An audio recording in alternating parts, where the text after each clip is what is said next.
mahasiswa. Salam Budi Luhur. Halo teman-teman sekalian. Di sini kita akan mempresentasikan tentang sesuatu nih. Presentasi apa tuh? Nah, di sini kita akan mempresentasikan tentang media oral komunikasi. Apa sih media oral komunikasi itu? Penasaran kan? Simak presentasi kami di beberapa menit ke depan. Enjoy guys!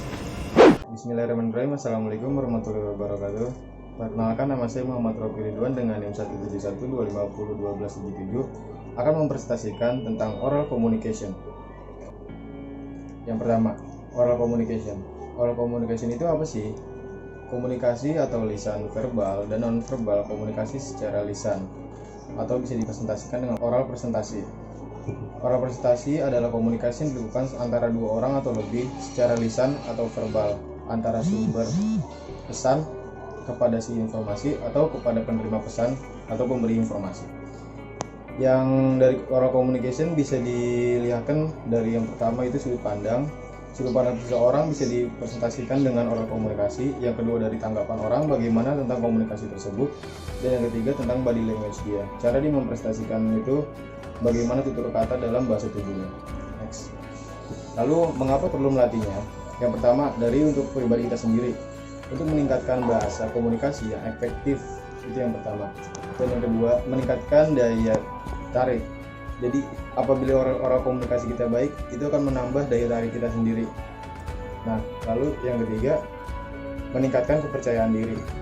Di balik semua itu, untuk melatih oral communication itu akan melatih kepercayaan diri kita untuk berbicara di depan khalayak, seperti bagaimananya orang mempresentasikan seperti pada seminar. Lalu untuk pribadi yang personally atau daya tarik mereka untuk menerima sesuatu pekerjaan. Yang pertama, secara penerapan audiens merasa terbawa. Bagaimana kita menerapkan dari oral komunikasi itu? Bagaimana sih cara kita untuk membawa kepada audiensnya agar lebih terbawa, lebih mengerti apa yang ingin kita sampaikan. Lalu menciptakan atau mendapatkan umpan balik atau dalam kurung bisa pertanyaan ya.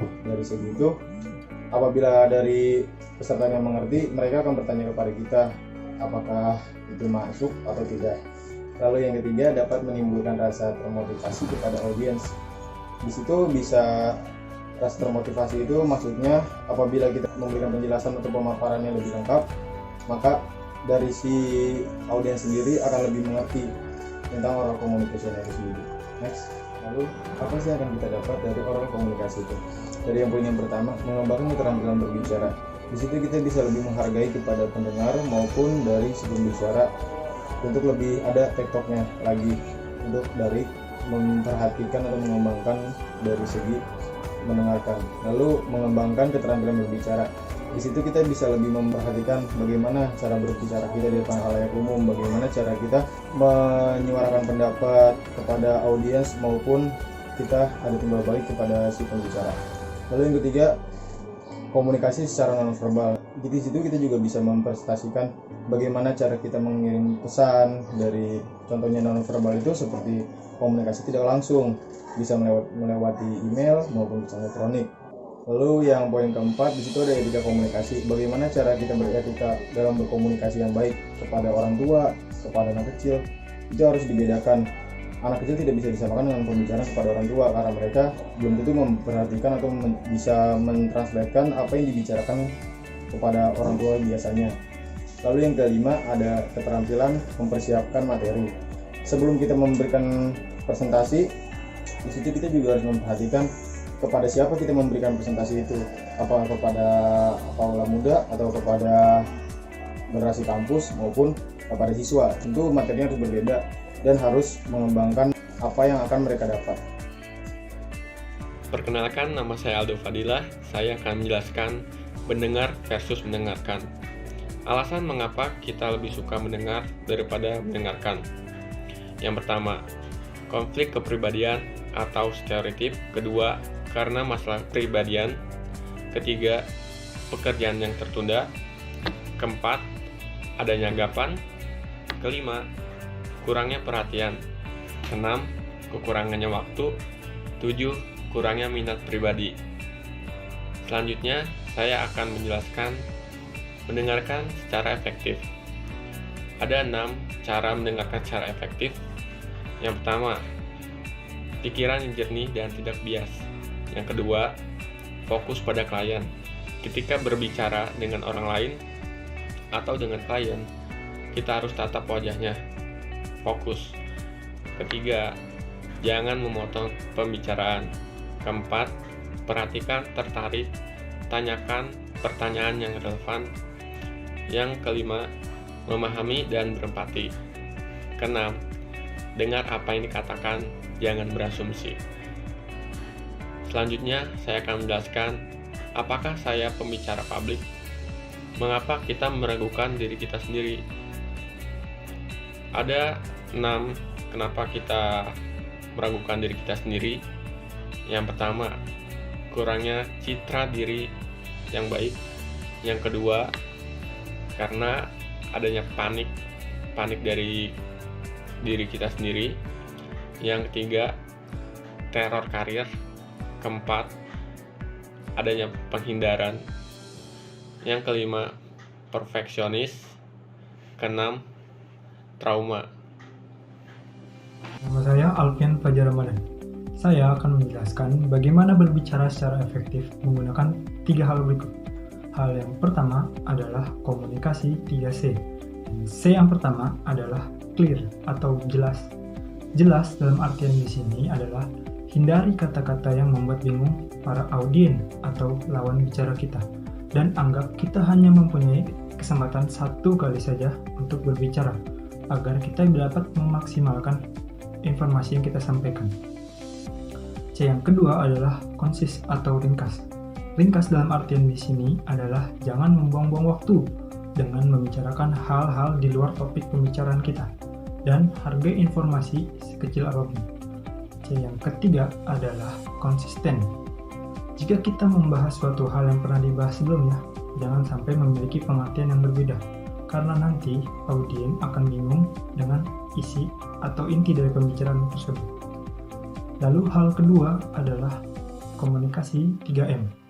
M yang pertama adalah message. Pesan yang kita sampaikan harus jujur, dapat dipercaya, dan dapat dimengerti oleh orang lain. M yang kedua adalah message atau isi pesan. Isi pesan yang kita sampaikan harus mengandung apa, siapa, dan bagaimana, atau mengapa. Dan M yang ketiga adalah messenger atau penyampai. Penyampai tersebut adalah diri kita. Jadi kita harus buat nyaman diri kita senyaman mungkin agar kita dapat menyampaikan informasi sejelas-jelasnya dan dapat dimengerti oleh orang lain. Hal yang ketiga adalah gunakan bahasa yang sesuai. Menggunakan bahasa yang sesuai dapat membantu mencegah terjadinya kesalahpahaman, kebingungan, dan konflik. Seperti contohnya, seorang sales diminta atau dilatih untuk memilih kata yang tepat guna untuk meredakan ketegangan jika terjadi suatu masalah atau konflik. Perkenalkan, nama saya Ahyar Jonathan Syahid. Di sini saya akan menjelaskan tentang beberapa materi yang sudah saya buat. Yang pertama, saya akan menjelaskan komunikasi nonverbal.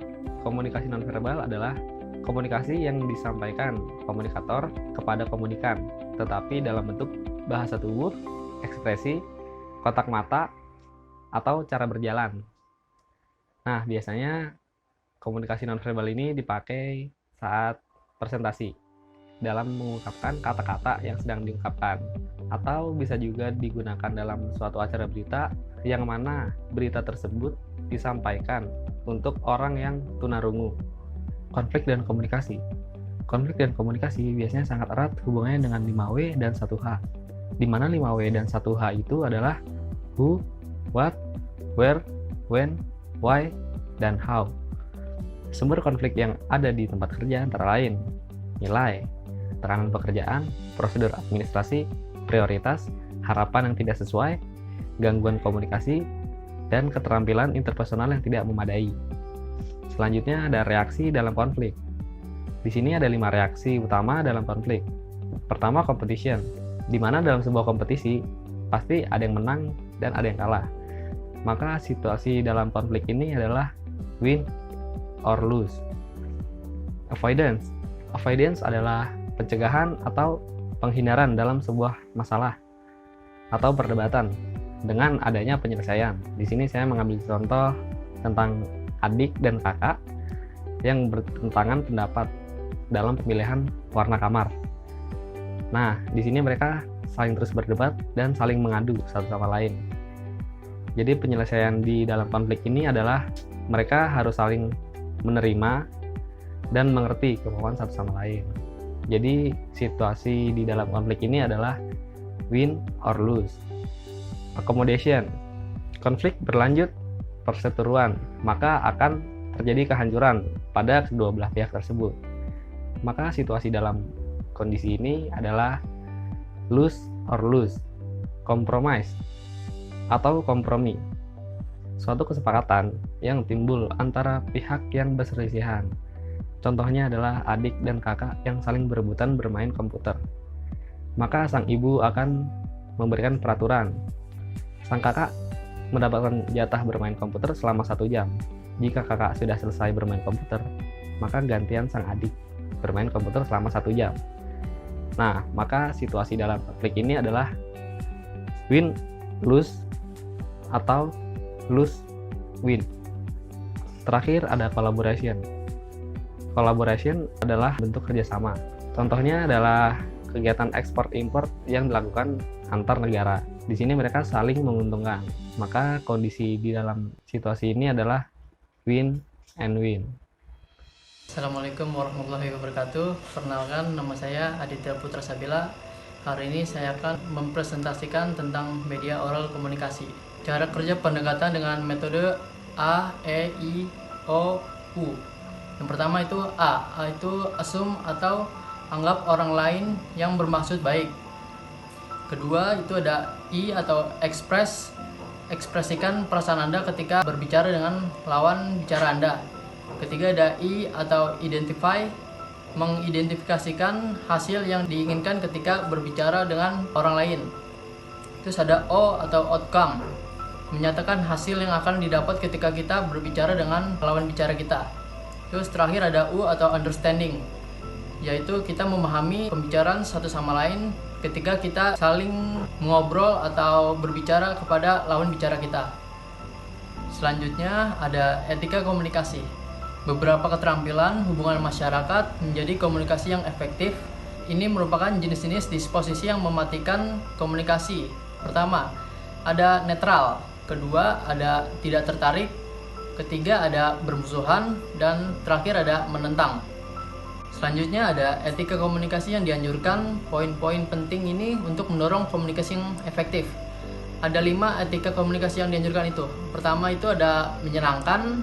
2, ada tidak memiliki interaksi publik yang negatif. Dan ketiga, buat mereka nyaman atau lawan bicara kita nyaman. Keempat, jadilah pendengar yang baik dan terlibat dalam percakapan. Yang kelima ada menghormati dan jangan menilai apa yang lawan bicara kita katakan walaupun dia berkata tidak sesuai apa yang kita inginkan. Yang terakhir ada kesimpulan dari slide yang sudah kita dengar tadi. Yang pertama ada memahami dan menyetujui makna atau ucapan lawan bicara katakan. Yang kedua ada berhenti, lihat dan dengar. Berarti kita harus menunggu lawan bicara kita mengobrol ke kita atau berbicara ke kita. Yang ketiga ada ini bukan apa yang dikirim dan ini yang diterima.